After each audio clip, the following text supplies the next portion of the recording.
les politiciens tricheurs d'élection ne peuvent pas être des référentiels dans un pays. Des braqueurs de comptes publics ne peuvent pas être des référentiels sociétaux. Octobre 2011, Paul Biya, alors en campagne électorale pour la présidentielle, promettait aux populations de Douala la mise sur pied d'un tramway long de 18 km afin de faciliter la mobilité urbaine dans la métropole économique du pays. 14 ans plus tard, le projet censé révolutionner le transport urbain dans cette ville du Cameroun ainsi que dans la capitale politique reste attendu par les populations. Et nos gouvernants nous ont déjà démontré que tant qu'on n'a pas vu, il ne faut pas accepter. Donc pour le tramway, vraiment, il faudra encore peut-être que cela se réalisera quand nous ne serons plus vivants. Pour dire c'est utopique. De tels projets d'envergure et qui n'auront duré que le temps d'une annonce se comptent à l'appel et dans divers secteurs. Annonce en 2015 d'une unité d'assemblage des voitures à Crébi, projet de construction de l'aéroport de Crébi en 2014, vaste programme d'industrialisation de la filière manioc en 2017, projet de production à grande échelle et de transformation du maïs dans le non. La liste est non exhaustive et suscite diverses réactions au sein des populations. Moi personnellement, quand j'écoute ces promesses, s'il était du côté oreille gauche à parler, ça ressort tout de suite du côté d'oreille droit parce qu'il n'y a rien à attendre de ce gouvernement qui est même déjà atteint de l'AVC par ses réflexions depuis la nuit des temps. Quand on parle de changement, on parle de mal au Cameroun, on ne parle pas de mal au Cameroun. La non-concrétisation de ces projets estimés à des centaines de milliards contribue à fragiliser la confiance envers les institutions, pense le journaliste spécialiste des questions d'économie, Aloïs Ounanak. Si on avait réalisé autant le chemin de fer entre Edea et Kébi que le chemin de fer entre Douala et N'Djamena ou encore l'axe routier ultramoderne entre Yaoundé et Douala, on aurait fluidifié l'économie, on aurait maximisé l'attractivité du pays, on aurait créé des emplois, bref, en un mot comme en mille, on aurait eu une panoplie d'avantages. 2025 est plus que par le passé, les populations attendent des actes tangibles et non plus des programmes qui ne constituent que du vent. Dans tous nos pays, qu'on change de dirigeant. C'est quand même difficile. Moi l'âge que j'ai connu que 2 chefs d'État. Mais j'ai des amis aux États-Unis qui ont connu 7. Vous voulez connaître J'ai des amis en France qui ont connu 5. Maurice, vous voulez connaître un 3e chef d'État? Je serais heureux qu'en octobre 2025, que le Cameroun fasse la mue et qu'on nous présente un autre visage. Mais ne serait-ce que pour souffler un peu, ne serait-ce que pour donner de l'espoir. Il faut quand même admettre que le changement n'apporte pas que de mauvaises choses. Il peut aussi s'inscrire dans la continuité de bonnes choses. Et nos pays ont besoin de nouveaux souffles, de nouvelles personnes à la tête de nos... Si j'allais vous penser que normalement, quelqu'un est président d'un pays pendant 43 ans, ça pose un problème, quel que soit ce qu'on dit. Quelle que soit la bonne volonté qu'il peut avoir, l'imperformance est là. Quand vous atteignez le point de réflexion, vous ne performez plus. Il faut qu'on soit clair là-dessus. Quel que soit ce qu'on peut vouloir dire, même si on met le vernis sur l'ongle, ça ne donnera rien et rien de sérieux. Ce pays-ci a droit et a même le devoir et la raison de permettre qu'il y ait une alternance à la tête de l'État. Mais il y a les élections. Elles viennent et évidemment nous y sommes. Et nous travaillons pour que le régime de mon frère Biri, que ce régime soit vaincu. Parce que ce régime n'a pas apporté au Camerounais que le bonheur est escompté. Et quand on a un bilan aussi négatif que le leur, il est normal qu'au cours d'un processus politique que je veux dans la paix, qu'il soit paisible, et je pense que les Camerounais sont un peuple assez hautement sensibilisés et intelligents pour comprendre les enjeux du futur et pour permettre à ces pays d'avoir... Si j'allais la postérité, c'est le monde à venir. C'est le monde dans lequel nous formons des idéaux, avec lequel nous avons des responsabilités sacrées. On ne peut pas s'amuser avec la postérité. On ne peut pas rester avec les mêmes gens. Les résultats étant les mêmes, il faut quand même changer un peu. Donc je suis d'accord avec le général... je suis très d'accord avec lui. Je suis très d'accord. Il a fait ce que beaucoup de gens n'ont pas le courage de faire. J'ai vu au Zimbabwe, oui. Mugabe qui a élevé le général Mnangagwa aujourd'hui, parce que Mugabe était en prison avec Mnangagwa. Mugabe a enseigné Mnangagwa en prison jusqu'à ce qu'il ait le bac. Alors quand Mugabe a voulu jouer pour s'éterniser au pouvoir, ce sont ses propres enfants qui lui ont dit, mais attendez, on ne peut pas aller jusque-là, vous ne pouvez pas nous proposer votre femme. Et on lui a dit, monsieur, restez là à côté, c'est simple.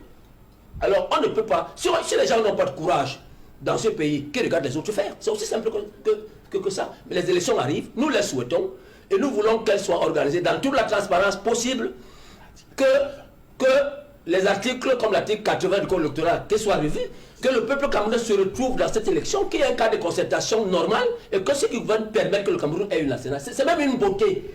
Moi, je vois des pays dans lesquels, on est dans les pays dans lesquels, vous êtes dans la même capitale, il y a 4 présidents qui vivent là, les 3 anciens et l'actuel. Notre génération ne connaîtra jamais ça, M. Biri. On ne connaîtra jamais l'ancien président. Et dans les politiques, et le danger de notre pays est que le président qui viendra après le président Biya risque de ne pas avoir un conseiller. Voilà. Et ça, ce sera très difficile pour un président de ne pas avoir un ancien président qui puisse apporter le conseil le plus, parce que lui, il a eu ça. Justement, j'ai dit... même un système basé sur une constitution démocratique Montrez à la caméra. Contraint Dans la période suivant l'indépendance à des mesures de type totalitaire. Et c'est ce que nous sommes en train de constater parce que réellement, le modèle du Ghana nous parle avec le président Rawling, qui a bien sûr permis à ce que la constitution soit écrite de façon que même le diable, comme il a dit, ne pourra jamais. Et pourtant au Cameroun, on sait très bien que ce qui s'est passé en 2008, où le président a sauté les verrous pour carrément mettre le Cameroun dans une... et ce qui est très inquiétant encore, c'est moi qui veux le changement au Cameroun pour que le Cameroun ne soit plus un pays où on a des enfants qui partent tous les jours au Canada. Ils sont là tous les jours devant les consuls. D'autre part, comme Ganou Francis Boza, franchement, on voit comment la diaspora avec la farine. C'est très grave parce que plusieurs enfants de ce pays ne peuvent même plus revenir parce que la multinationalité n'est pas disponible. Il faut bien que le souffle nouveau, comme le disait, que M. Maurice a tout à fait raison. Nous devons respirer un air nouveau, un vent nouveau. Quand j'ai honte de voir mes frères du Burkina Faso, à 37 ans, il est président, voilà, Assimi Goïta, 40 ans, mais attends, pourquoi veut-on au Cameroun que ce ne soit que des grabataires, des personnes fatiguées? Oui, et Diomaye Faye au Sénégal, c'est une fierté. Le président lui-même est arrivé à 49 ans. Oui, le président Paul Biya, bon, il faut même profiter pour le flatter s'il peut accepter, en lui souhaitant toutes nos sincères condoléances pour le décès de sa belle-sœur Meba, et vraiment qu'il permette à ce que nous ne soyons pas continuellement dans la soumission à la France, parce que dans le rapport qu'il a rendu, on s'est rendu compte qu'il était faible, parce que c'est pas l'ennemi ou l'oppresseur qui va venir te faire écrire ton histoire et que tu vas prendre ça pour mettre dans les livres scolaires. Toi-même, tu dormais, tu n'es pas capable de dignité à Kazoo. Et c'est rappelons que les coups d'État salvateurs existent. Puisqu'aujourd'hui, quand tu regardes, même en France, il y a eu d'État salvateur. Si, je rends hommage à Harold Ketchman, qui a parlé de ces coups d'État salvateurs qui, aujourd'hui, ont permis à ce que Thomas Sankara écrive une glorieuse histoire. Moi-même qui suis à Bonadjo, quand je décapite le monument, c'est un coup d'État salvateur. Voilà. Au Gabon, il parle du coup de la libération, le 30 août 2023. Maurice Nunga, je voulais vous poser cette question avant le journal de Uri Ngolomala. Pendant longtemps, on a taxé certains de maquisards. C'est peut-être, on dit méconnaissance. On a grandi, il y a des noms qu'il ne fallait même pas prononcer. Oui. La loi de 91 vient, justement, le président dit... Mettre un terme. Voilà, mettre un terme. Oui, c'est ce que je disais. Des maquisards... c'est ce que je disais que la déconstruction... Il était même... peut-être pas conseillé à certains de donner des noms aux enfants. Par oui, exemple. Il y a des gens qui ont mis W devant pour faire Voum. Moi, je connais. Alors, je voulais dire que la déconstruction de la valeur de la lutte de libération, ça participe à la déconstruction. C'est-à-dire qu'on a chosifié ceux qui ont lutté, on les a déshumanisés, on les a même dépersonnalisés. Parce que quand vous voyez que de tous les leaders de l'UPC, Moumi a été... C'est pourquoi moi j'ai parlé de méconnaissance. Hein. Elle existe, parce que la matérialisation de la connaissance n'est pas palpable. Oui. On ne la voit pas. Donc le colon, avec ses suppôts au Cameroun, ont participé à ce que la mémoire collective ne retienne pas les valeurs de la lutte de libération. Et c'est pour ça que le péjoratif maquisard qui a été collé, parce que quand nous grandissions, dans notre univers cognitif, un maquisard était un malhonnête, un monsieur qui n'est pas recommandable du tout. Sauf que dans l'acception normale, un maquisard c'est celui qui vit dans un maquis. Voilà, pour être honnête. Mais ce qui a été collé, et seulement je voulais dire une chose. Je voulais revenir un peu sur quelque chose, parce que la méconnaissance des faits de l'histoire est dangereuse. Parce que les gens ne savent pas qu'un homme comme Ernest Ouandjé, pour revenir que sur lui, enseignant de son état, En 1961, le 13 septembre 61, Ernest Ouandji a édité dans le maquis un code déontologique de conduite, dans lequel l'article 26 disait que toute organisation militaire ou paramilitaire qui continue à se couvrir du manteau de l'UPC et son armée pour commettre des actes et exactions sera considéré comme servant la cause contre l'évolution. Ces dirigeants seront dénoncés à la population à toute fin utile. Et Ernest Ouandji, le même Ernest Ouandji, a rédigé un article le 20 mars 62, citoyen libre ou esclave. C'est des documents qu'il faut parcourir pour comprendre la quintessence de la lutte de libération. Et on peut le retrouver dans peuplesavoie.com. Bien évidemment, quand on n'est pas imprégné de la quintessence de la lutte, on peut s'hasarder à dire n'importe quoi sur n'importe quoi. Donc la déconstruction des héros de la nation participe à la politique que la nation tutrice a mis sur pied pour perpétrer la domination. Parce qu'en principe, ce que nous on dit à l'UPC, c'est que la colonisation a doté au Cameroun la structure d'un État. Notre État lui a donné les fondements d'une nation. Mais l'État issu du colonialisme ne sait faire que deux choses. Lutter contre le nationalisme camerounais et perpétrer la domination étrangère. Serge Aléonto. Mais comprenez une chose. Un pays dans lequel le pouvoir politique est en conflit permanent avec la conscience nationale est un pays qui est profondément, durablement, fondamentalement et considérablement en crise. Donc la crise est là. Et il faut, et si la loi de 91, telle qu'elle a été prise, était suivie des faits, il n'y aurait pas de problème. Les luttes des Sama qu'ils mènent chaque fois, si on avait accepté que ces reconnaissances implicites soient matérialisées, comme il a dit tout à l'heure, en rendant ce monsieur en véritable héros, ça participerait d'abord d'un effet didactique, dans ce sens que nos enfants auraient des valeurs de référence certaines. Parce que la crise dans notre pays, c'est le manque de valeurs de référence. Il n'y en a pas beaucoup. Les politiciens tricheurs d'élection ne peuvent pas être des référentiels dans le pays.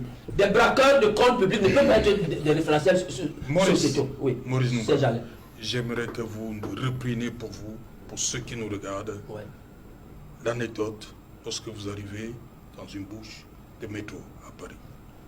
Qu'est-ce qui s'est passé? Oui, je suis... Par rapport à l'élévation des lieux de mémoire. J'arrive, je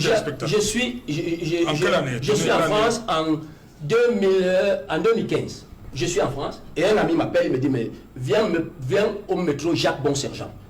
Alors que je prends le métro, j'arrive à Jacques Bonsergent, curieux que je suis, quand je descends la bouche du métro, je me retourne et je me dis qui est Jacques Bonsergent?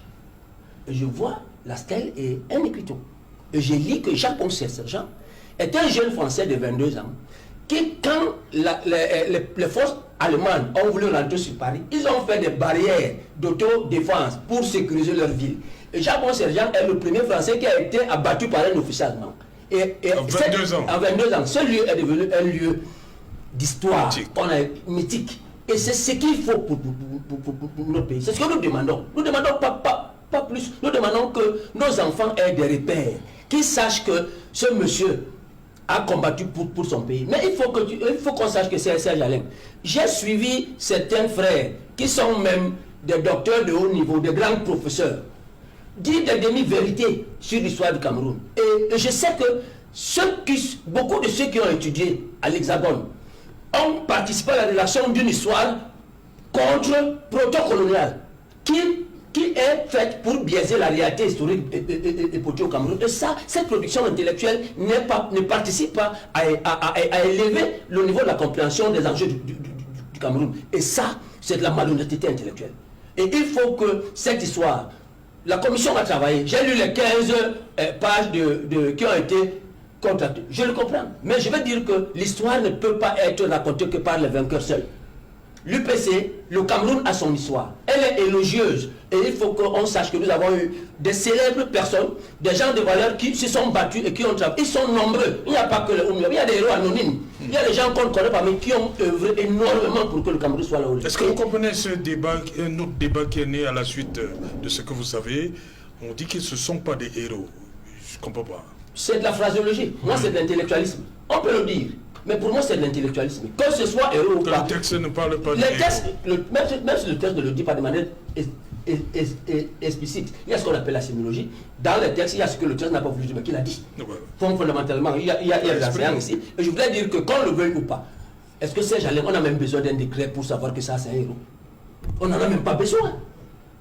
Le décret est seulement pour encadrer institutionnellement. Surtout dissiper tout ce qui voilà, a eu. tout ce qui est comme péjoration autour de cela. Mais si on est un peu plus sérieux, si on est un peu plus juste, qui pense que la justesse de son histoire et son équité vont déteindre sur la postérité, on a le devoir implicite de lever ceux qui ont, qu'ils soient du nord au sud, de l'est à l'ouest, sans nom. Et ça m'a dit tout à l'heure, en principe. C'est pour ça que Oumyové et ses camarades auraient souhaité que le Cameroun fisse d'abord une nation avant d'être un État. Oui. Alors, ce qui a été dévoyé dans cette politique, ceux qui ont voulu que le Cameroun soit d'abord un État, savaient que le monstre froid venu du Léviathan, qui est l'État, ne peut pas avoir une coloration sérieuse pour être une nation. Si le Cameroun avait été une nation avant, on ne se poserait pas de questions de tribu. Parce que la nation est quoi? C'est le magma consensuel autour duquel on se forme tous, et dans lequel les identités tribales ne sont plus visibles. Tout ce qui est visible, c'est la compétence, c'est la grandeur, c'est la régularité. C'est ce qui est visible. Rien ne peut être visible. Et c'est vers cette amélioration qu'on nous a empêché de converger vers cela. On nous a imposé d'abord d'arriver à l'État, alors que nos ancêtres pensaient qu'il fallait d'abord qu'on fasse la nation d'abord.